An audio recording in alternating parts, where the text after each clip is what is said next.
As is often the case after a hard day's work of building or adventuring, or philosophizing on the human emotions like I do, I was relaxing in the tavern, alone, when Sherlock's house servant Hudson approached me and informed me that a discovery had been made, and at my earliest convenience I should accompany Sherlock in his library to learn of this new discovery. See, I had left that ancient book, The 9 Gates of the Kingdom of Shadows, in Sherlock's possession, for I felt it was safer with him than with us. And apparently as he was going over the text some more, translating more of the scripture, some old papers fell from the back cover, slipped in by a different owner. It seems this book at one point had been in the possession of a man known as the Inventor. These are much more recent papers, and from what we can gather, it seems as though the Inventor may have found the book before us, studied it, mused upon it, but then returned it to its resting place in the collector's basement, where we found it. It seems the Inventor had done his own experiments with Nether-based items, and within the pages fallen from the book was a recipe for the drying of the warped wood found within the Nether. The great fungal trees that grow there, we have learned, can be dried to form a structure as tough as wood, perfect for building with. So after a quick excursion into the Nether, here's what we have. Dried warp blocks and dried crimson blocks. How cool are these? Yeah, this is what I've been waiting for. This is what we needed to go to the Nether for. I've had these planned for so long. And you know, sometimes when you can't understand what you've done to deserve the kindness of a stranger. Well, that's kind of been me for the past few weeks. I don't really know how it's happened, but somehow I have someone helping me with so much. He's the lead developer on the Discord server, which is basically all set up by him. I barely know what I'm doing, to be honest. So all of that was done to set up a Discord community for you guys. He made this incredible mod because I had the idea and I wanted to be able to... I wanted to use the warped blocks, but they're a bit too vibrant, a bit too bright.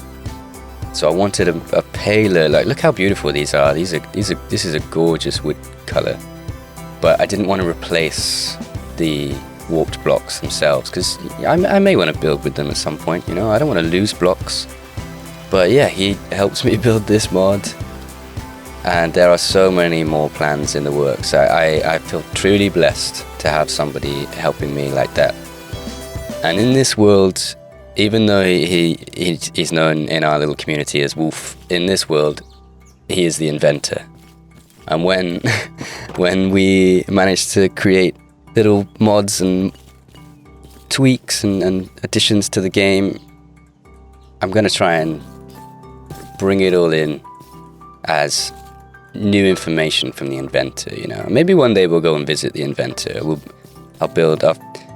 go on an adventure to find where the inventor lives. I'm sure it's some obscure alchemist wizard style house in the woods somewhere. That's kind of what I'm envisioning for the inventor. But anyway, look at these wood types. This is so beautiful. I can't wait to build with these. And this is what I was waiting for. I've had the design for this windmill. The windmill that I promised last episode that we didn't build. I just did a world tour, which thankfully you guys did seem to appreciate, even though we haven't built much. But yeah, today we're finally going to build the windmill that I've had planned. I've had the design for this for so long, and it needed these warped blocks, and now finally it's all come together. Everything is in place. Let's build this windmill.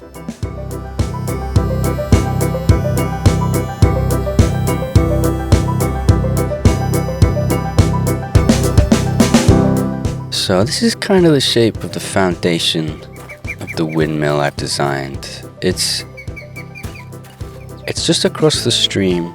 Still part of the village. Still very much part of the village. But yeah, I know it's gonna be, I've designed it. It's gonna be a pretty large windmill. I find with a lot of designs, when looking for inspiration for windmills, the blade designs in Minecraft builds are often quite small, and I don't know, they just don't have the same impact as a big, powerful windmill. In real life, even a small village-style windmill, the blades are pretty huge. They kind of have to be, you know, to catch the wind in order to generate rotational power. So yeah, I've designed a pretty large windmill, and I think standing at the top of this slope, it will really stand out. It'll be quite impactful.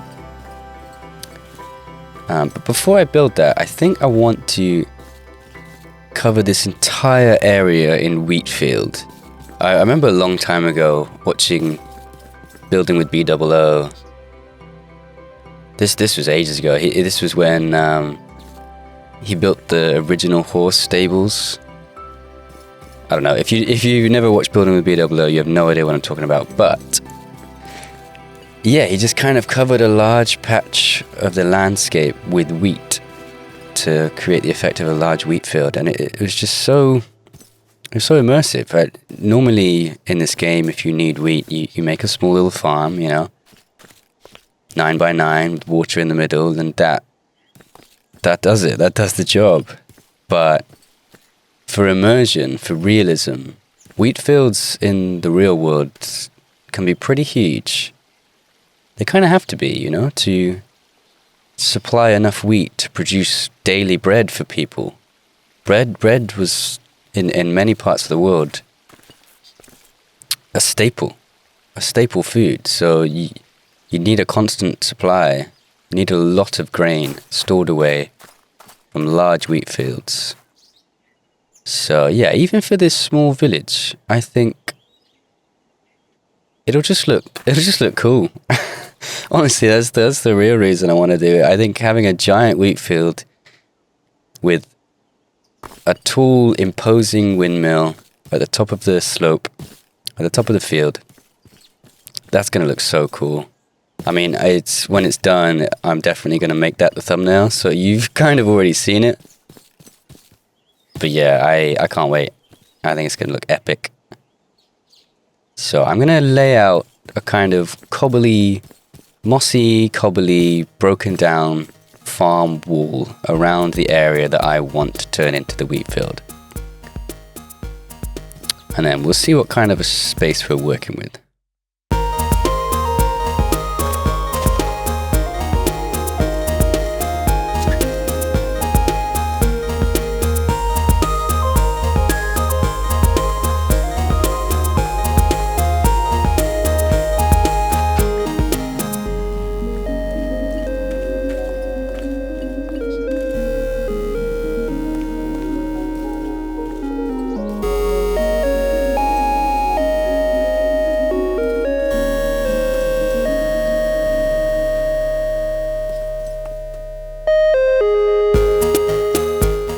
So this is one of those times where I don't really know if I like what I've made.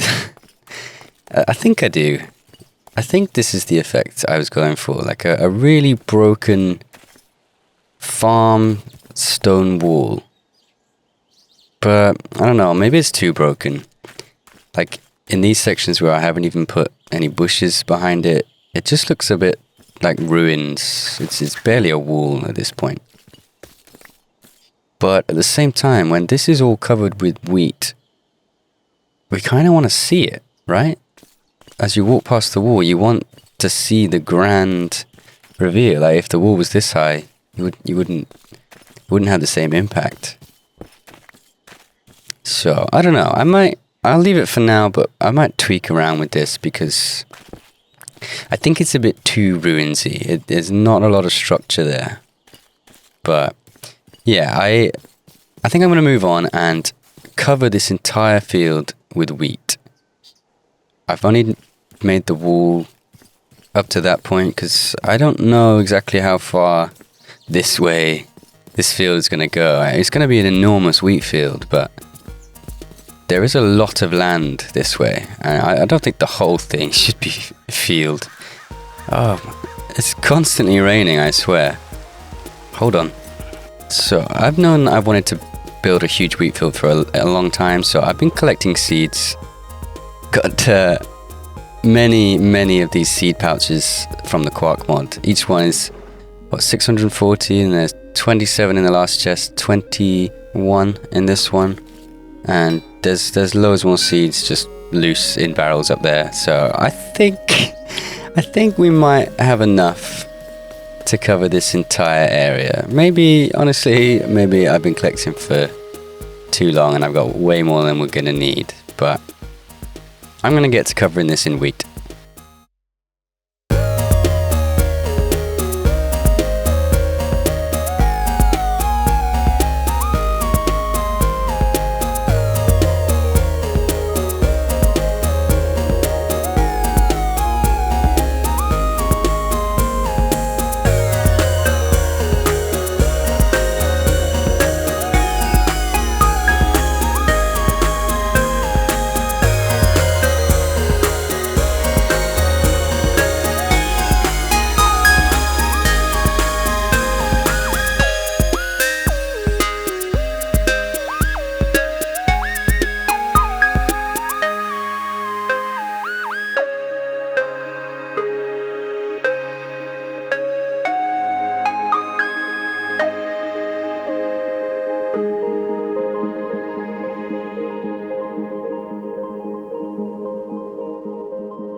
I love this. There's a reason I've been collecting seeds since like episode 2. When I saw the world gen of this area, the gently rolling hills, I just couldn't help but envision rolling wheat fields, you know. A giant sprawling wheat field that spreads up the hill and over the horizon. So, finally, in episode 21, finally I have realized my vision. And I think it looks amazing. I really like this. And because it's large enough, because the field is so massive, it doesn't have to be every single block covered in wheat to get the effect. I think it actually looks better that it isn't. That it has spots of grass and patches of just arable land that the wheat hasn't grown in. You know, I think that makes it look more realistic and more natural, and adds a bit of a texture to the blanket of yellow. So yeah, that's a tip. If anybody uses my videos as inspiration for building, which actually I know for a fact that some of you guys do, which is really lovely. But yeah, if you're going to make a huge wheat field, don't cover it entirely with wheat. Leave some patches. Make it spotty and randomize the texture of the field a little bit. It both like adds to the aesthetic and also adds to the realism. You know, the wheat wouldn't perfectly grow, especially back in these times. I mean, genetically engineered wheat these days might grow perfectly every single time, but, you know, back in the day, back in historical times, not all the seeds would germinate, so there would be patches. You know, there would be patches of ungrown wheat. Anyway, that's my reasoning. I just think it looks really cool. And this tree, so when I was younger, here's a story for you. When I was younger, me and a friend, we basically set out from my home and just walked for 3 days straight and camped every night wherever we ended up that particular day. And on one of the days, it was scorching hot summer's day, and we were walking through a wheat field. And in the middle of the wheat field was a grand oak. And it kind of looked like this, you know, a very rounded top. Just sat a lonely tree in this wheat field, and we escaped from the sun in that summer afternoon and just sat under that tree in the wheat field. And yeah, that's a memory that's kind of stuck with me. So I think I needed to have a tree in the field, and I think I'm going to extend. I feel like I need to. I know it's already huge, but I feel like I need to extend this field around the tree and maybe a little bit further onward. And then eventually I will surround the entire thing with the farm, the broken down farm wall. But this is how far it is so far. It's already magnificent and grand and epic and beautiful, but enough about the field of wheat. Let's finally start working on this windmill. It's gonna look so epic up there. Let me get to doing that.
When I first started playing around with the create mods and realized you could make things move, windmills were one of the first things I thought would be so cool to have in Minecraft.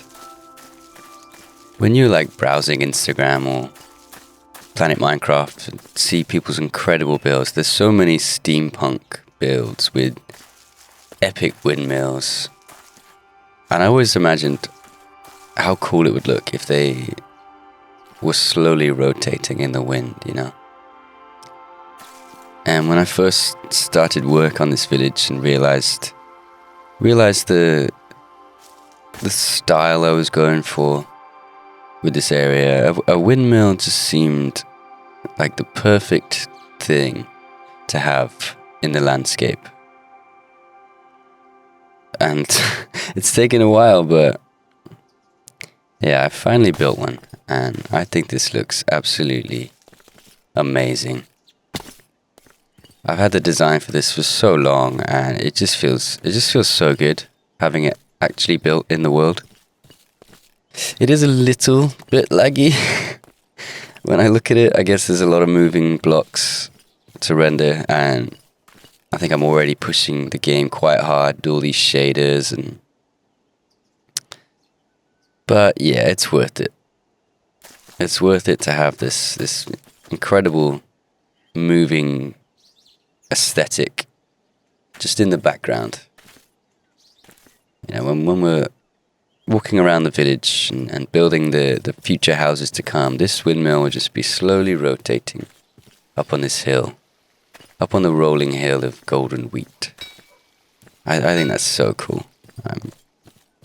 I hope you guys do too. I know it's just a windmill, but it's epic, you know? It's an epic windmill. I think it's an epic windmill. And I think the dried warped logs look so cool. I'm so glad that I could actually get this implemented the way I envisioned it. They kind of, in my head, because I don't have copper yet in 1.16, so in my head I kind of wanted that like coppery bronze, oxidized bronze bearing, you know, that's holding these massive windmill blades together. So yeah, I'm truly grateful to the inventor for allowing us to discover the wonders of dried warp wood. And we're definitely going to use that in the future. And further on in the future, when we do actually update this world to 118 or 119 and actually get copper, they'll look so good together. The different stages of the oxidized coppers with this more muted version of warped wood. Oh, it's going to look so good. Can't wait for that. So some of these textures were taken from the atmospheric mod, so I wouldn't be able to redistribute them to you guys, but on the Discord we have tried to work out a version with custom textures that I've tried to make different enough so that no one's artwork is being infringed upon. So yeah, if you want to play with these blocks, head over to the Discord and there's a channel there for mod development, where any future mods that we come up with, mods or tweaks or add-ons or any of the little things that pop into my mind, and Wolf, being as kind as he is, helps me realize into an actual in-game thing, you know? But anyway, that's the windmill. That is what I've been waiting to build. That's why we needed to go to the Nether. It was all for this. We're done. The series is done now, guys. I've built what I needed to build. I'm glad you joined me for these 21 episodes. That's it now. No, I'm just kidding. Obviously, I love this too much. There's no way I'm going to stop doing this. We're still at the beginning. And as soon as I get this one out to you, I'm going to start working on the next one. The inside of that windmill is currently empty. As you can see, there's nothing in here yet. But so I think this will be next episode's project. I'll do some actual research. I enjoy that. I'll find out how windmills really worked in real life and try and replicate some kind of windmill mechanism. You know, to grind the wheat, grind the grain into flour. Maybe we'll build some other structures related to the processing of flour to make bread. Because we're going to need a bakery at some point. Now that we've begun the production chain of bread, we've got the wheat fields, we've got the windmill to make flour. We're going to need a bakery. So I better get designing one of those. Anyway, something I like, guys, and want to share with you. This time, it's kind of an extension of the last thing I shared with you. Because I was looking last time into home bookbinding, and I shared that little video that I thought was really cute. And on the back of that, one of my amazing Patreon supporters messaged me and shared something with me, another channel dedicated to the art of bookbinding, a Bulgarian guy who, with help from his father, who makes the silver ornate pieces for his books. They make some incredibly beautiful handmade books, and it's not just the objects that they make. I found myself completely entranced by the peaceful, gentle tone of this guy's voice as he's showing off the latest book or the latest piece of silverware, or his father makes fountain pens, handmade wooden fountain pens, and yeah, it was just really sweet watching him show off his father's work. You could see how proud he was to be showing that off, and yeah, I was just absolutely entranced by this guy and his channel, and it's like many things I watch. It's inspiring for me, and I don't know, maybe one day I'll make beautiful books. I don't know what I'm gonna make, but this guy does make beautiful books, and if you're interested in that, go check him out. Go check out his relaxing, beautiful videos there. I'm so glad that one of you guys shared that with me. I'm very grateful for you guys. Very grateful for my supporters. Anyway, I think that's going to do it for this episode, guys. I'll take another little look at this amazing, epic windmill.